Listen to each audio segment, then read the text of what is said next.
భీమిల్లో భయపెట్టారు, దెందులూరులో దడ పుట్టించారు, రాప్తాడులో అయితే రఫాడించారు. ఇప్పుడు పల్నాడు పౌరుషాన్ని రుచి చూపించబోతున్నారు. 4వ సిద్ధం సభకి వేదిక ముహూర్తం 2 ఖరారయ్యాయి. మార్చి 2వ తారీఖున పల్నాడులో 4వ సిద్ధం సభ జరగబోతుంది.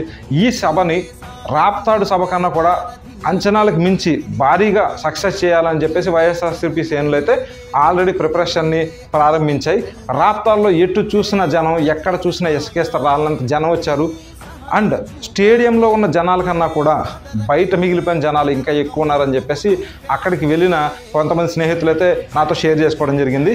అదేవిధంగా ఈ పల్నాడు సభని భారీ సక్సెస్ చేయడానికి అయితే వైఎస్ఆర్సీపీ కార్యకర్తలు బాగా కృషి చేయబోతున్నారు.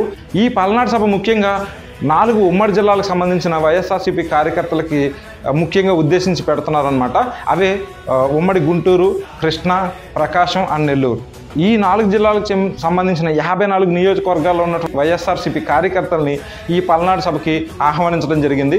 అయితే ఇది రాప్తాడు సభ కన్నా కూడా భారీ సక్సెస్ చేయాలని చెప్పేసి ఆ పల్నాడులో ఉన్నటువంటి అందరూ కూడా చాలా కృషి చేస్తున్నారు.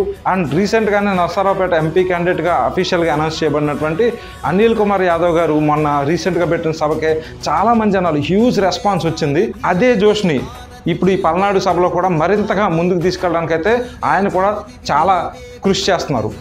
ఈ సభ వైఎస్ఆర్సీపీకి చాలా ఇంపార్టెంట్. ఎందుకంటే నెల్లూరు జిల్లాలో ఇంతకుముందు సిద్ధం సభలకు ముందు కొంచెం అలజడైతే కనిపించింది, అసమ్మతి ఏర్పడింది. కొంతమంది ఎమ్మెల్యేలు అయితే పార్టీ వదిలి వెళ్ళిపోవడం జరిగింది. అందులో మెజారిటీ వాళ్ళు నెల్లూరు జిల్లాకు సంబంధించిన వాళ్ళు ఉన్నారు. అయితే ఈ సభ ద్వారా నెల్లూరు జిల్లాలో ఉన్నటువంటి కార్యకర్తలను కానీ పార్టీ శ్రేణులను కానీ జగన్మోహన్ రెడ్డి గారు ఉద్దేశించి మాట్లాడబోతున్నారు.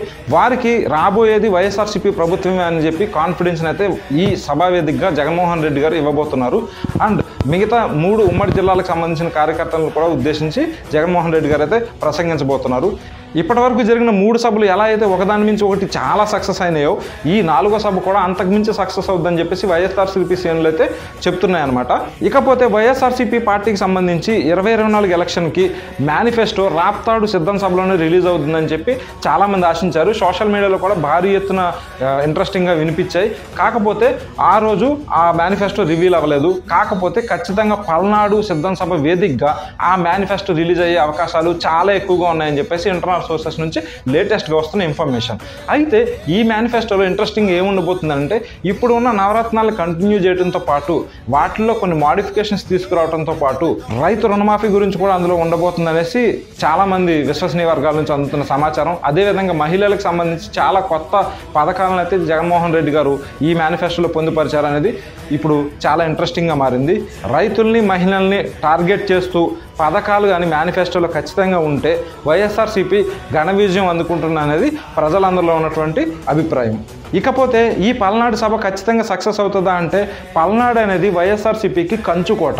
అలాంటి కంచుకోటలో ఇంత పెద్ద భారీ బహిరంగ సభ ఏర్పాటు చేస్తున్నారంటే ఖచ్చితంగా జాగ్రత్తలు అయితే తీసుకుంటారు. ఇది భారీ సక్సెస్ చేయడంలో మాత్రం వాళ్ళు సాయశక్తులు ప్రయత్నిస్తారు. రాబోయే మార్చి 2వ తారీఖున మనం రాప్తాడు సభను మించిన సభనైతే మనం చూడబోతున్నాం.